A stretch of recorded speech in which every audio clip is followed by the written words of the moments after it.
ชื่อนั่นมาสงชาติครับเจ้าสีหน้าแบบแม่นล่าเนี่ยก็หัวนะร่างขาดครับนี่ละนี่ละวัน นี่ละก็เอานั่นใส่บาตรเนี่ยเนาะเอาอันกวดลำเต้าอันร้อยเกลือช้อน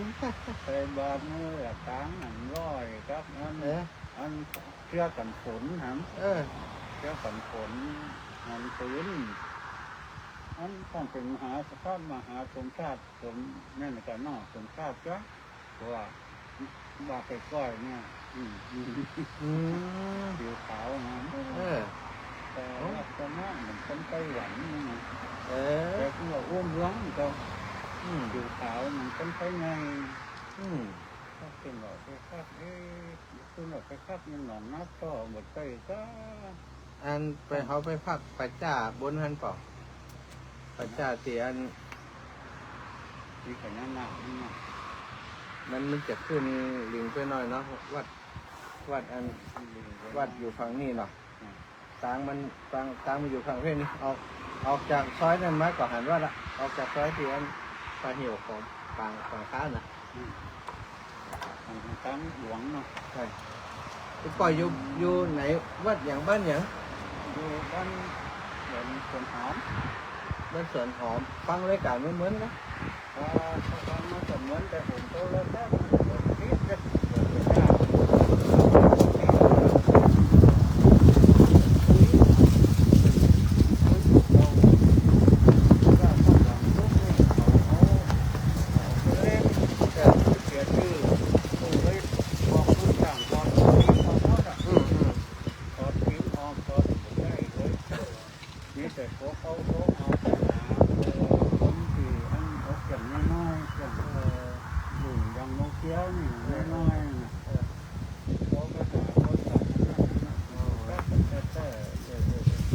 อายุจะเงี้ยเดียว80ถึงแล้ว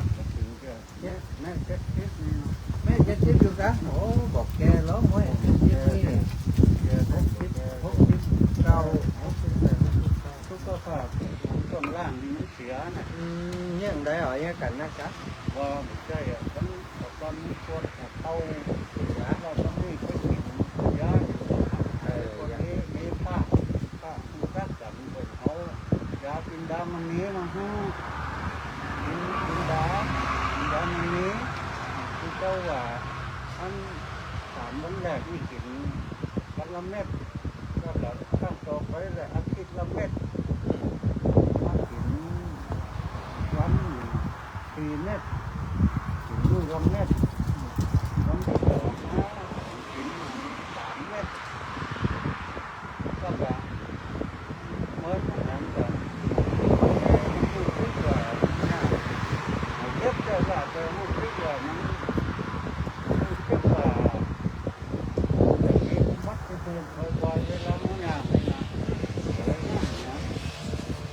ก็ตอนนี้พอดีผมก้มเจ็บจนใต้ก้มเจ็บโอ้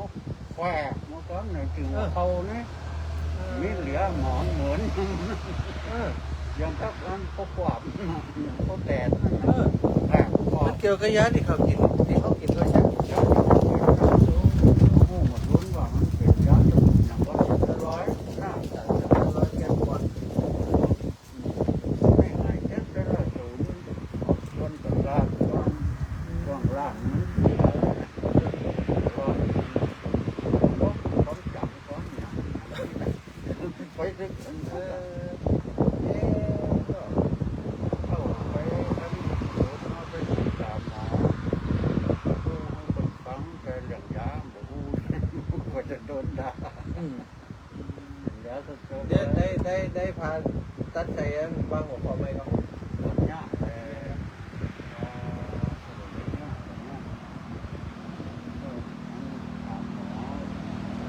ถามหมอเดี๋ยวน้อยหลายปีเขาก็เป็นนั้นแต่อันจัดอันใบนี่ฮะบัตรอันนี้ได้800อ๋อcả phi can cả nào vẫn nằm bay tầm bay thì món nó nằm bay nè nha cái gì đó เอาความจริงมาเป็นฟังอย่าเอาไว้มันได้จะรู้ตัวจะมา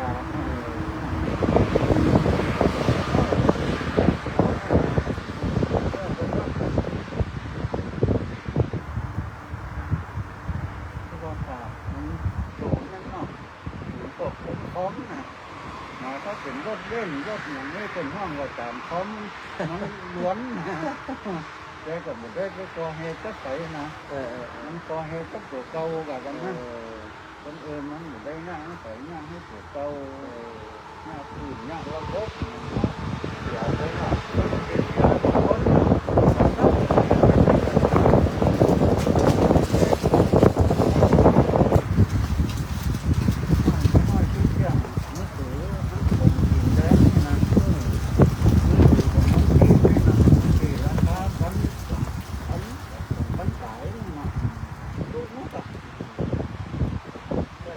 ปล่อยจืดยัง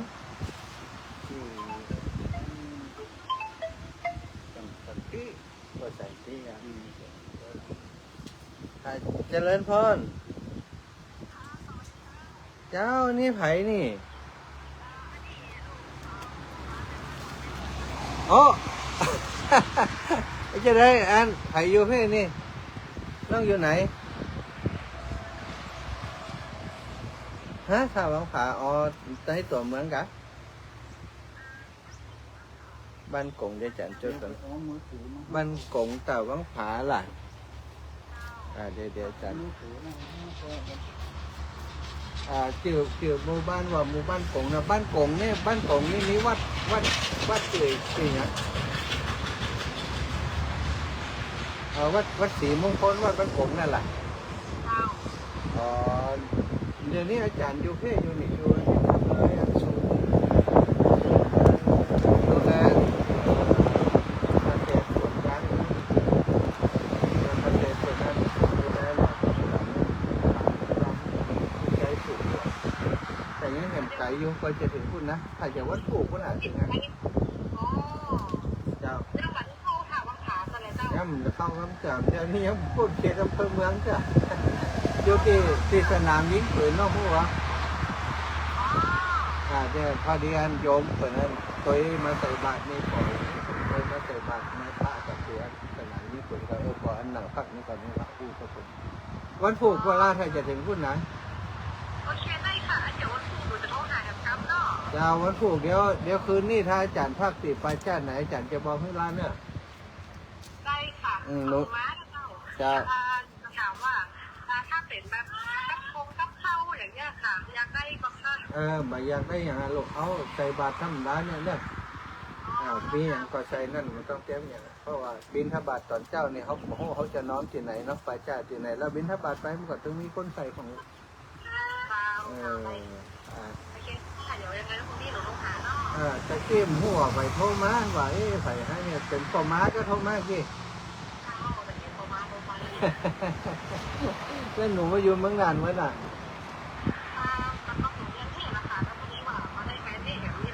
นั่นอยู่เมืองนานอยู่สบายดีอากาศดีอากาศปุ่นคืมก็หนาวนะวันนี้ตุ้ลุงเดินหนทางนี่หนาวอยู่แต่คืนกับฝนตกหนาวเย็นบุญทักษาจะได้ถูกกับทหารเนี่ยตอนเจ้าเนี่ยถ้าจะได้ถ้าคืนนี่ถ้าตุ้ลุงเริ่มทานก่อนถึงไปชาติที่ไหนจะโทรบอกว่าระยะสุดท้ายมันทางจากอันตาวังป่าจะได้เนาะได้เจ้าแต่ที่วันเนี่ยเขาวัดผงวัดบางผงวัดบางผงเจ้าละ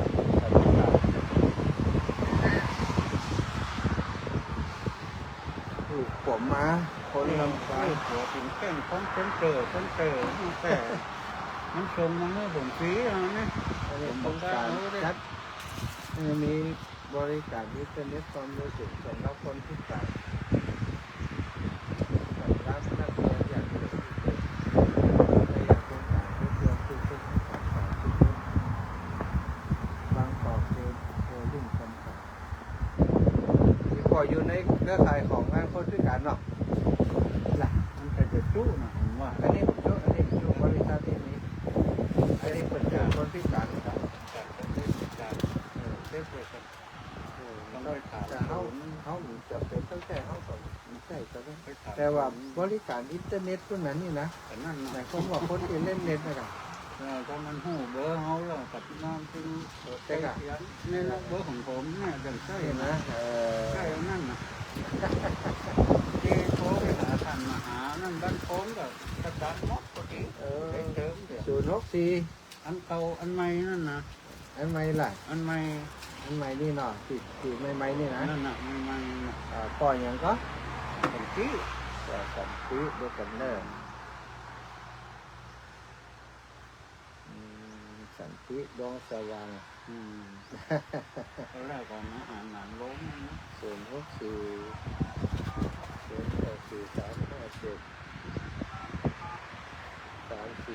6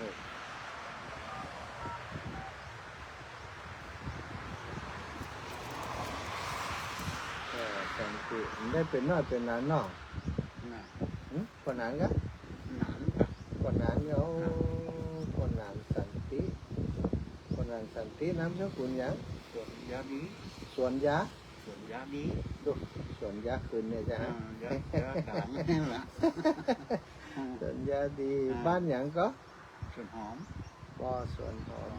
ตะบนอันนี้นะตะบนตาสิงที่มานี่นะ โอ้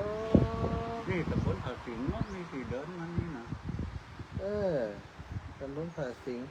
ปล่อยอยู่นิ่มๆได้แล้วนี่ อยู่10 กว่ากิโลนี่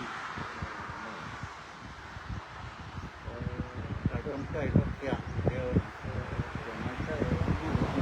แล้วก็ลูกเต้าอีกบ่แล้วมีก็สี่คน อย่างเนี้ย เป็นเบาอีก เป็นเบาป่ะ เอ้าเป็นได้เป็นเบาอ่ะ จังหวะบทสบายนะบทสบายอยู่จังนั้นตั้งแต่เกิดมาไอ้ก็บได้ใจนะแล้วเมื่อกี้ก็ทราบไปพูดหนึ่งอัน โอ้ ตอนนี้ฟังวิทยุนะ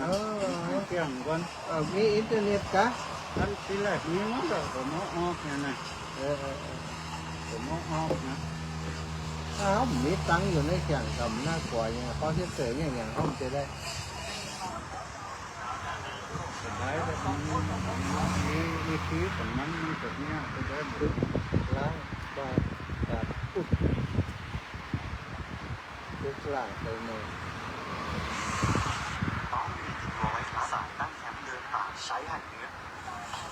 มันต้องจำแบบนี้จริงต้องจำแบบนั้น จำไปดีพ่อ อ่า จะกินยาเนี่ยนะ เปิดจากสียานั่นนะ อันนี้เอาอย่างพ่อคุกบอสกะเจ้าแหละ ผมกระจุดเหมือนกันนะน้ำก็หายไปเยอะนะแล้วทีนี้เราผมมันกับเราซ้อมเนี่ยนะเจอผมจดเจอเขากระดาษน้อยๆเป็นจดน้ำก็เดี๋ยวมันลืมกับมันใจมันกำนั่นซุกใส่นั่นยังก็เป็นเล่นโขนนี่นะน้ำตัวเก่าสหามบ้าละอย่าจอดเล็กผมเชื่ออยู่นะท่านจะเชื่อหาแวบหัวนั่นเมื่อกี้ก็เอามาเด้อไปเนี่ยมาได้จอดอยู่กับเขาเชื่อตัวเก่ามันก็ลืมใจนะมันเหมือนเขาเล่นโขนตัวเก่านี่นะมันคำตัวเก่านะเดี๋ยวไปคำแทนนะคนอื่นได้ช่วยนะคนอื่นได้ช่วยจัดดีอ่ะถ้าตัวเก่ามันไม่ช่วยจะอันโลกจะไปขอมันขอไปคนอื่นได้แบบนี้ทำได้ตัวเก่าเนี่ย เนี่ยอีบาทเงินพวกนี้เนาะ มันเนาะมันโลร้อย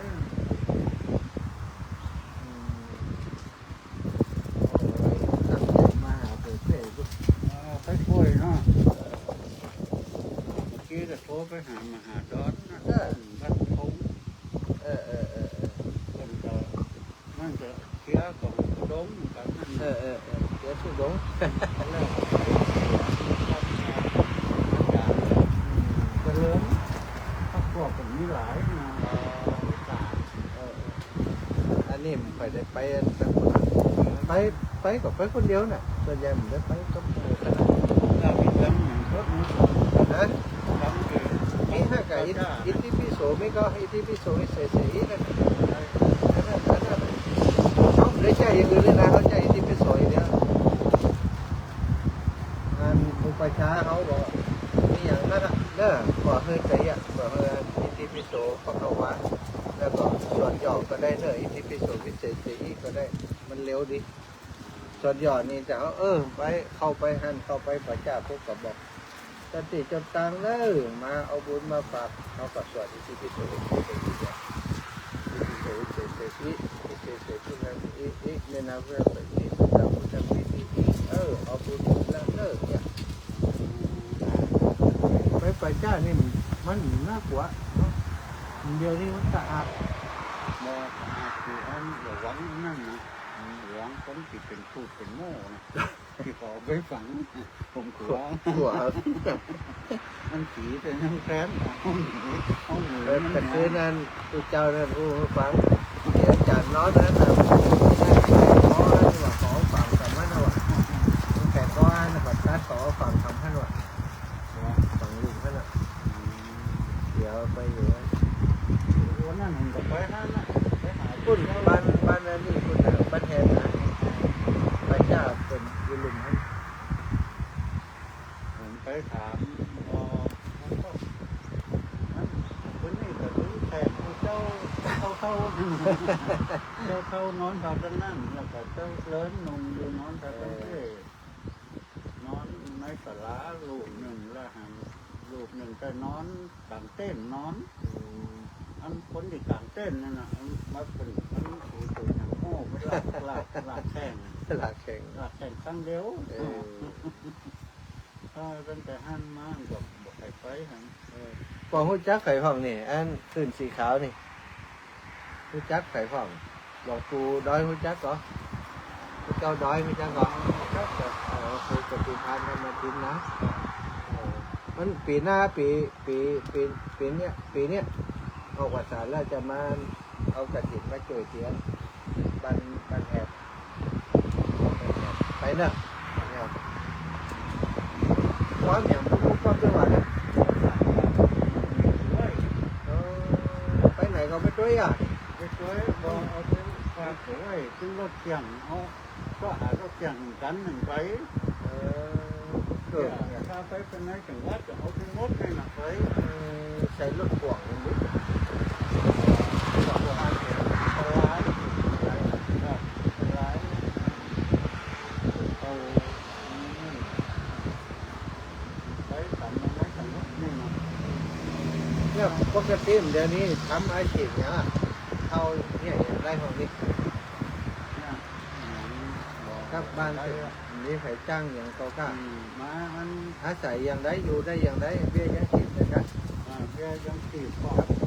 หาก็หาได้ไปเอาตัวขวดไปได้นี่แต่ซื้อนังถวายเจ้านั่นนี้แต่มันมาดีอันโป่งอันนิกรนั่นนะนี่คุณจักโป่งพันนิกรบอก มีก่อนไหน นิกรทำมาวาทีนะ มาอยู่นี่ครับก่อน แต่ตอนนี้เนาะแต่งสำนักอยู่อันเนาะ ตัดไหนฮะ ผมก็ไปอาศัยอันนะหัววันนะ จ้ะ เนี่ยแต่งสำนักอยู่ที่โป่งมัน ก้องเกียนปีนี้ฮะจ้ะใจกล้าที่ก้องที่นี้บ่อป่าทั้งน้ำใจกล้าใช่ละ โป่งลูกตะกุ่นมาเลยกว่าโป่งกว่า มีก่อนทำมาวาสีเคยมาแปลงเท่ครับ เลยค่ะโอ้แต่งมาหลายปีแล้วครับ เป็น 40 ปีถ้าจะถึงแล้วก็ เริ่มเดียวกับเขากระล่าให้กัน หลังทางนี้ตัวเจ้าดูมันลูกเนี่ยตัวเจ้าลูกมันดีเขาก็มันลูกมันแต่บ่ได้อยู่ได้ยังมันลูกนั่นมันขนาดมันลูกนั่นบ่ได้ยัง เราจะอยู่ด้วยกันได้หน่อย เราอยู่บ่ได้อยู่คนละฟังกัน เจริญพ่อ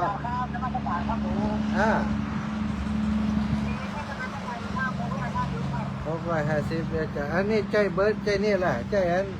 พร้อมเพย์เนี่ยกันโอเค650เนาะจ้า มันถึงมาไม่ใช่ครับผม จะเอาวางโต๊ะให้ ครับแล้วไม่ใช่